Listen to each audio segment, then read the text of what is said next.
Kembali lagi ke tadi ROI ya, ROI. ROI ini salah satu metode perhitungan dalam sebuah usaha yang harus kalian pahami. Bagaimana seorang pengusaha harus tahu kapan modal yang dia sudah keluarkan di usaha itu balik lagi melalui pendapatan yang didapatkan. Ya, nah jangan sampai modal yang sudah dikeluarkan malah tergerus oleh biaya operasional ataupun biaya-biaya yang lainnya tidak terduga. Nah, harus matang betul. Seorang pengusaha harus punya ilmu yang sangat matang. Nah, inilah kuncinya. Bagaimana kalian bisa menghadapi sebuah risiko dari keuangan. Maka wajib hukumnya bagi kalian yang sudah mendalami atau kalian sudah mendapatkan ilmu tentang menganalisa risiko keuangan itu minimal gitu ya. Kan risiko itu bisa dihilangkan nggak? Bisa. Apa buktinya bisa dihilangkan risiko? Apa buktinya? Kalau risiko bisa dihilangkan. Emang kematian bisa dihilangkan? Bisa kalian cegah? Tidak.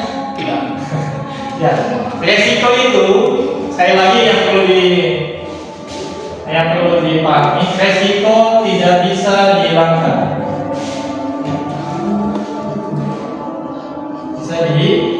Kenapa?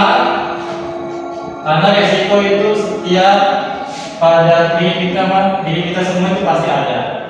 Tapi bisa diapain? Diminimalisir. Padahal ini udah kita bahas ya di mitigasi resiko ya. Kemarin semester berapa tuh? Hah? Belajar ya? Mitigasi resiko semester 3 atau semester berapa ya? Ya, resiko tidak bisa dihilangkan tapi bisa diminimalisir. Resiko kerugian nggak bisa dihilangkan tapi bisa minimalisir atau diminimalisasi dengan apa? Dengan tadi kita harus matang terhadap perhitungan ini, analisa ini ya. Bagaimana nanti misalkan menganalisa yang namanya beban hutang atau beban likuidasi. Apa beda hutang dan likuidasi? Kalau hutang adalah sumber dari pihak ketiga.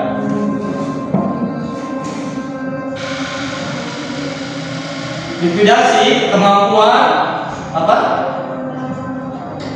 Perusahaan untuk membayar semua kewajibannya. Nah, ini termasuk beban likuidasi nih di sini nih. Ada biaya OP, karyawan, ya. Terus amortisasi atau penyusutan. Pokoknya hal-hal yang seperti beban. Nah, kalau yang sifatnya beban ini merupakan dari sebuah likuidasi perusahaan. Setiap perusahaan yang dia sudah go public atau dia punya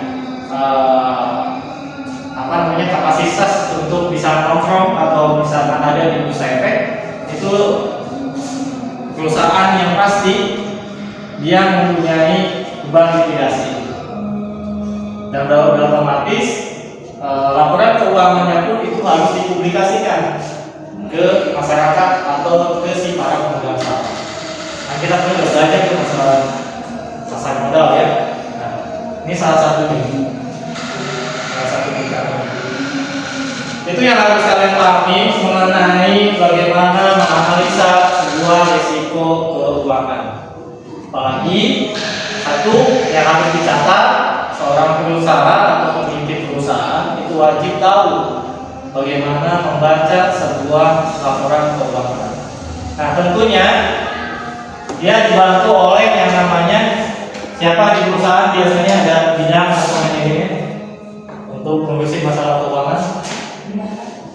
Tidak ada OSIS ya. Ya, di organisasi ya bendahara lah gitu. Tapi kalau di perusahaan itu namanya manajer keuangan. Ini manajer keuangan ini bertanggung jawab penuh nih. Manajer keuangan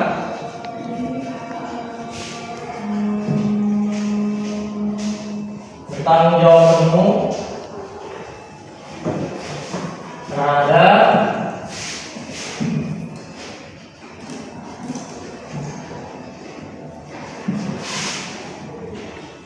arus keuangan di perusahaan.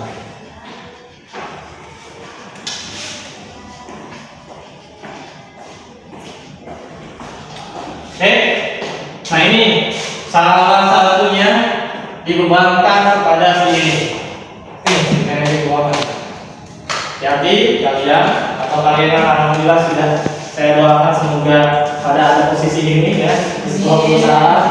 Ya, ini minimal kalian punya bekal ini, punya bekal bagaimana bisa menjadi manajer keuangan, kemudian bisa mengelola sebuah keuangan dari perusahaan tersebut. Pertama ya kuncinya harus pegang namanya amanah, itu aja ya. Amanah dulu aja. Juga itu, kemudian yang kedua bagaimana bertanggung jawab. Ya, karena ini riskan ya, apalagi bersentuhan yang dengan namanya uang, sensitif banget. Salah sedikit perhitungan kita akan patah. Kemudian pengalokasian yang salah pula itu berdampak nggak baik bagi perusahaan. Nah, ini harus jeli banget, dan kapasitas orang manajer keuangan ini harus di atas rata-rata dari manajer-manajer yang lain. Karena ini kuncinya dari dia.